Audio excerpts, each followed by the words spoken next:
मनुष्य योनि का भोग। एक दरिद्र ब्राह्मण यात्रा करते करते किसी नगर से गुजर रहा था। बड़े बड़े महल एवं राज्य देखकर ब्राह्मण भिक्षा मांगने गया, किंतु उस नगर में किसी ने भी उसे 2 मुट्ठी अन्न नहीं दिया। आखिर दोपहर हो गई तो ब्राह्मण दुखी होकर अपने भाग्य को कोसता हुआ जा रहा था। सोच रहा था, कैसा मेरा दुर्भाग्य है, इतने बड़े नगर में मुझे खाने के लिए 2 मुट्ठी अन्न तक नहीं मिला। रोटी बनाकर खाने के लिए 2 मुट्ठी अनाज तक नहीं मिला। इतने में एक सिद्ध संत की निगाह उस ब्राह्मण पर पड़ी। उन्होंने ब्राह्मण की बड़बड़ाहट सुन ली। वह बड़े पहुँचे हुए संत थे। उन्होंने कहा, हे दरिद्र ब्राह्मण, तुम मनुष्य से भिक्षा मांगोगे, पशु क्या जाने भिक्षा देना। यह सुनकर ब्राह्मण दंग रह गया और कहने लगा, हे महात्मा जी, आप क्या कह रहे हैं? बड़े बड़े महलों में रहने वाले मनुष्य से ही मैंने भिक्षा मांगी है। महात्मा बोले, नहीं ब्राह्मण, मनुष्य शरीर में दिखने वाले वे लोग भीतर से मनुष्य नहीं हैं। अभी भी वे पिछले जन्म के हिसाब से ही जी रहे हैं। कोई शेर की योनि से आया है तो कोई कुत्ते की योनि से आया है, कोई हिरण की योनि से आया है तो कोई गाय या भैंस की योनि से आया है। उनकी आकृति मानव शरीर की जरूर है, किंतु अभी तक उनमें मनुष्य निखरा नहीं है, और जब तक मनुष्य नहीं निखरेगा तब तक वह मनुष्य की पीड़ा का पता नहीं चलता। तुमने मनुष्य से नहीं, पशुओं से भिक्षा मांगी है। ब्राह्मण का चेहरा दुख व निराशा से भरा था। सिद्ध पुरुष तो दूरदृष्टि के धनी होते हैं। उन्होंने कहा, देख ब्राह्मण, मैं तुझे ये चश्मा देता हूँ। इस चश्मे को पहनकर जा और कोई भी मनुष्य दिखे उससे भिक्षा मांगकर फिर देख क्या होता है। वह दरिद्र ब्राह्मण जहाँ पहले गया था वहीं पुन गया और योग सिद्ध कला वाला चश्मा पहनकर गौर से देखा। ओहो, वाकई कोई कुत्ता है, कोई बिल्ली है तो कोई भैंस है। आकृति तो मनुष्य की है, लेकिन संस्कार पशुओं के हैं। मनुष्य होने पर भी मनुष्य के संस्कार नहीं हैं। घूमते घूमते वे ब्राह्मण थोड़ा आगे गया तो देखा कि एक मोची जूते सिल रहा था। ब्राह्मण ने उसे गौर से देखा तो उसमें मनुष्य का निखार पाया। ब्राह्मण ने उसके पास जाकर कहा, भाई तेरा धंधा तो बहुत हल्का है और मैं हूँ ब्राह्मण, मुझे बड़ी भूख लगी है, इसलिए मैं तुझसे मांगता हूँ, क्योंकि मुझे तुझ में मुश्किल दिखा है। उस मोची की आंखों से तप तप आंसू बरसने लगे। वह बोला, हे प्रभु, आप भूखे हैं? हे मेरे भगवान, आप भूखे हैं? इतनी देर आप कहाँ थे? यह कहकर मोची उठा एवं जूते सिलकर जो 1 आना 2 आना वगैरह जो इकट्ठे किए थे उस चिल्लर रेलगाड़ी को लेकर हलवाई की दुकान पर पहुंचा और बोला, हलवाई भाई, मेरे इन भूखे भगवान की सेवा कर लो। यह चिल्लड़ यहाँ रखता हूँ, जो कुछ भी सब्जी पराठे पूड़ी आदि दे सकते हो वह इन्हें दे दो, मैं अभी जाता हूँ। यह कहकर मोची भागा और घर जाकर अपने हाथ से बनाई हुई एक जोड़ी जूते ले आया एवं चौराहे पर उसे बेचने के लिए खड़ा हो गया। उस राज्य के राजा जूतियों का बड़ा शौकीन था। उस दिन भी उसने कई तरह की जूतियाँ पहनी, किंतु किसी की भी बनावट उसे पसंद नहीं आई तो किसी का नाप नहीं आया।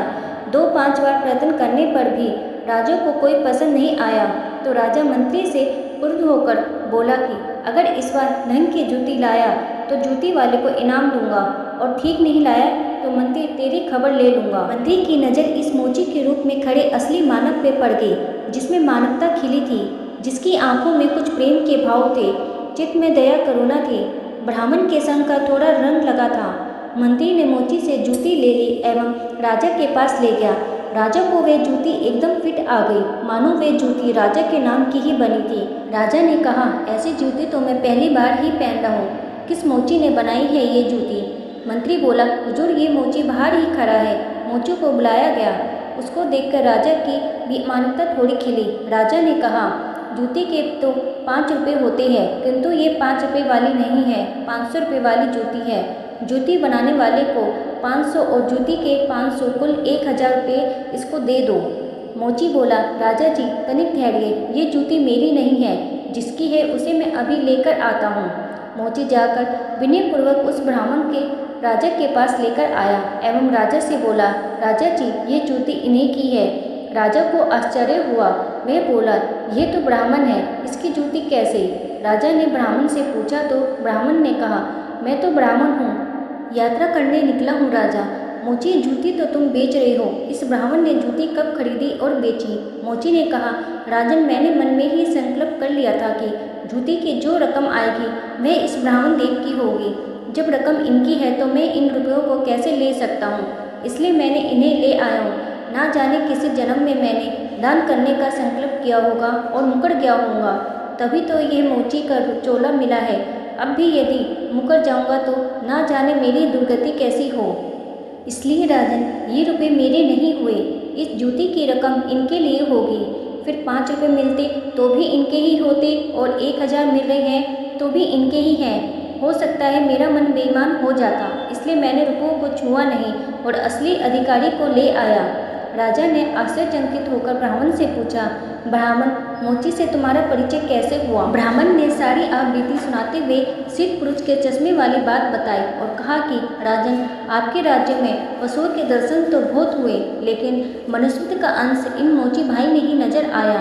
राजा ने कोटल वंश कहा, लाओ वह चश्मा जरा हम भी देखें। राजा ने चश्मा लगाकर देखा तो दरबारियों में उसे कोई सियार दिखा तो कोई हिरण, कोई बंदर दिखा तो कोई रीछ। राजा दंग रह गया कि यह तो पशुओं का दरबार भरा हुआ है। उसे हुआ कि ये सब पशु हैं तो मैं कौन हूँ। उसने आईना मंगवाया एवं उसमें अपना चेहरा देखा तो शेर उसके आश्चर्य की सीमा ना रही। ये सारे जंगल के प्राणी और मैं जंगल का राजा शेर, यहाँ भी इनका राजा बना बैठा हूँ। राजा ने कहा, ब्राह्मण देव, योगी महाराज को ये चश्मा तो बड़ा गजब का है।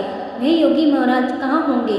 ब्राह्मण वे तो कहीं चले गए। ऐसे महापुरुष कभी कभी ही और बड़ी कठिनाइयों से मिलते हैं। सिद्धावान ही ऐसे महापुरुषों से लाभ उठा पाते हैं। बाकी तो जो मनुष्य के चोले में पशु के समान है, वह महापुरुष के निकट रहकर भी अपनी पशुता नहीं छोड़ पाते। ब्राह्मण ने आगे कहा, राजन, अब तो बिना चश्मे के भी मनुष्यत्व को परखा जा सकता है। व्यक्ति के व्यवहार देखकर ही पता चल सकता है कि वह किस योनि से आया है।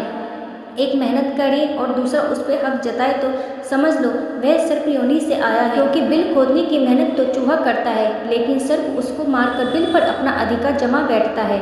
अब इस चश्मे के बिना भी विवेक का चश्मा काम कर सकता है और दूसरों को देखे उसकी अपेक्षा स्वयं को ही देखे कि हम सर्प योनि से आए हैं कि शेर की योनि से आए हैं। यह सचमुच में हमें मनुष्यता खिली है। यदि पशुता बाकी है तो वह भी मनुष्यता में बदल सकती है। कैसे? यदि अपनी कुसंस्कार आप निकालो तो ही निकलेंगे, यानी कि अपने भीतर के छिपे पशुत्व को आप निकालेंगे तो ही निकलेगा। यह भी तब संभव होगा जब आप अपने समय की कीमत समझेंगे। मनुष्य योनि में आए हो तो एक एक पल को सार्थक बनाए, क्योंकि पशु अपना समय ही ऐसे ही गंवाता है। पशुत्व के संस्कार पड़े रहेंगे तो आपका समय बिगड़ेगा। अतः पशुत्व के संस्कारों को आप बाहर निकालिए एवं मनुष्य के संस्कारों को उभारिए। फिर सिद्ध पुरुष का चश्मा नहीं वरन अपने विवेक का ही चश्मा कार्य करेगा।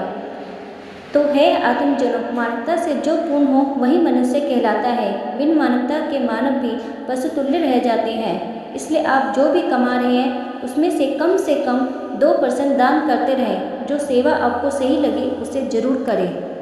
तो आपको इस कहानी से क्या समझ में आया है कमेंट बॉक्स में बताएं।